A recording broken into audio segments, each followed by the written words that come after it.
But can you explain what it's like to kind of come of age with the whole world kind of watching and like Australian media seeming to be hungry for the drama of all the stories? What's that kind of Yeah, like to of live through that? course. Of course. No, it's not a good, it's not, I mean, the Australian media is probably the worst media in the world and stuff. And, don't get me wrong, I did stuff for sure, that did provoke them and stuff. I wasn't the smartest guy at the town and that period and stuff. But the media, at the end of the day, they want to sell papers. They want to. No one's going to wake up and want to read something good about someone. They want to read something bad and stuff. So if they Yeah. have any sort of little flame to pick on, they can, because they know it's going to sell and stuff. So the media are very smart. They do what they do. I mean, I don't think, like, obviously I did stuff that were for sure not right. I mean, I didn't do a lot of things on court that were wrong with referees and this and get line, but it was more like I would let go sometimes and tank and not be there. But I'm sure many players have done this and stuff throughout the years of the last 10 years. So, yeah, I probably didn't do it the right way, but then I learned over the course, I was 25, 20, I got a little bit more mature and stuff. And, but they did pick on me a little bit at the time, the media, but it's not like, I have a issue with them. That's just, they're trying to make money. They're trying to sell papers. Yeah, And I know bad sells papers compared to good, for sure, for sure. Looking back in that moment, how would you reflect on the time, and if you could give advice to someone who was trying to deal with expectations and that sort of stuff? Because, like Yeah. Justin said, maybe you were a very extreme case because you were one of Yeah. the best tennis players in the world at a very young age and that sort of stuff. But I'm sure you Yeah. would know that we deal with expectations all the time, not just you being a Yeah. very extreme case, but everyone. So looking back Yeah. on that time, how can you reflect and I guess give advice to anyone who would be going through like handling expectations, and what would you have done differently or tried at least to do differently? Of course. I mean, I wouldn't have changed anything and stuff when you think about it. Everything happens for a reason. I mean, personally, me, I sort of, let go. Like I just lost the hunger and stuff. I got to 23, 24 years old. I made $11, $12 million. So I was like, mentally, I was like, it was becoming, how can I say, like, obviously worked really hard when I was young and I missed my childhood and whatever and stuff. But then it got to the stage where, how can I say, it just was like, I didn't feel fulfilled, didn't feel like even the winning on the court, just wanted to be normal, because tennis is a tough sport, traveling. Man, it destroyed me at 24, 25. I was mentally, I didn't want to like play. I was just like tanking and I couldn't like bear the fact that it happened like this for a couple of years. And then,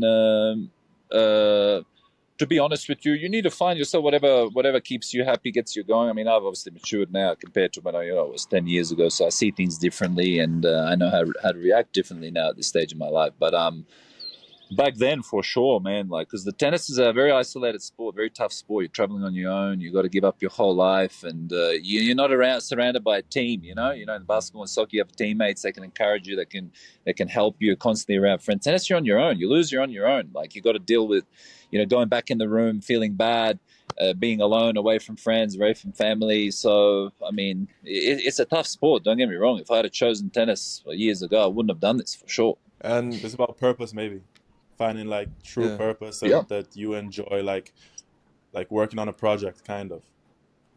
Yes, for sure. so there's this quote of you when you were like, I don't even know how old, man, 10, 15, I don't know. But you said you love tennis from the floor to the sky.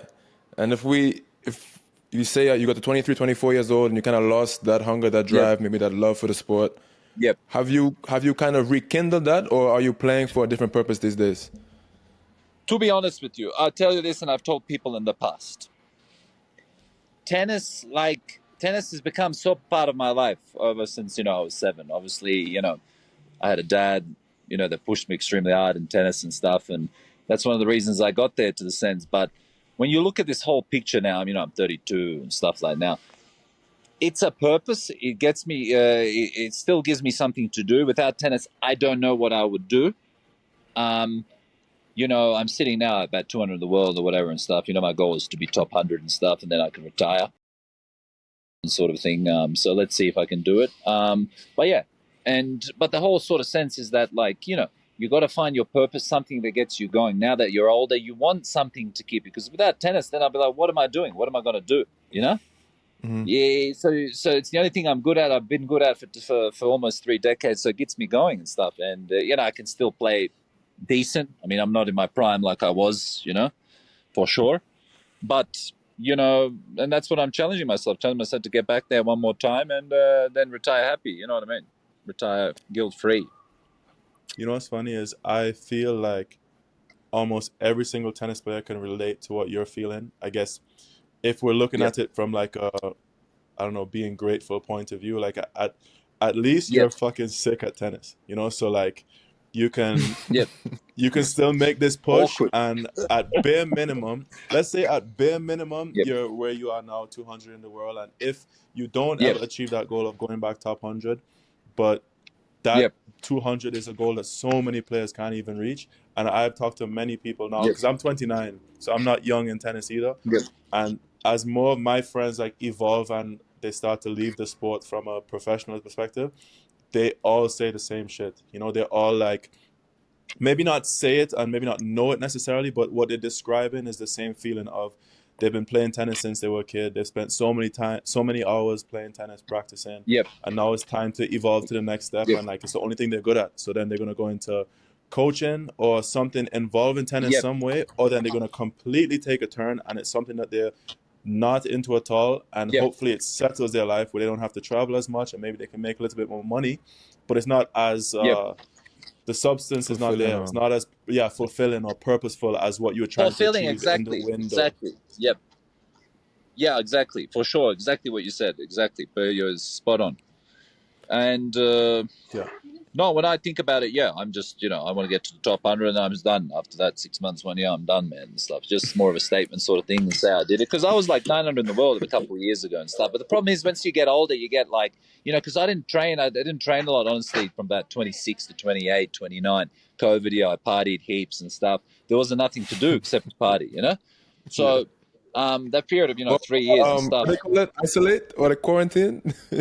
Yeah, in Australia, there was like nothing to do and stuff. And prior to those 2 years, I was already like mucking around partying. So it was like a 3-year party zone for me, 26 to 29. So I was like, and then I was like, okay, I've got one more shot at tennis at 29. I better get back in. It took me like a year and a half to get fit, man. Like I could like play a match and I was like dead, like for 6 Bro, months. Like, it took me like sit. I would see you finish matches, and before the handshake, shirt was off. Oh no, yeah, I'm dead, man. The first 6 months, year from 29 to 30, like I was dead, man. Think about partying for like 2-3 years straight, like literally. Like it was like 2 times a week party, 3 times a week party for a couple of years and stuff. So you need like good year and a half to build your fitness to get back. Only like now I'm sitting at 200 in the world, whatever, 205. At least I'm playing the Grand Slams and whatever and stuff. But I get back to the top 100, then I'm done after 6 months, 1 year. I don't want to play anymore.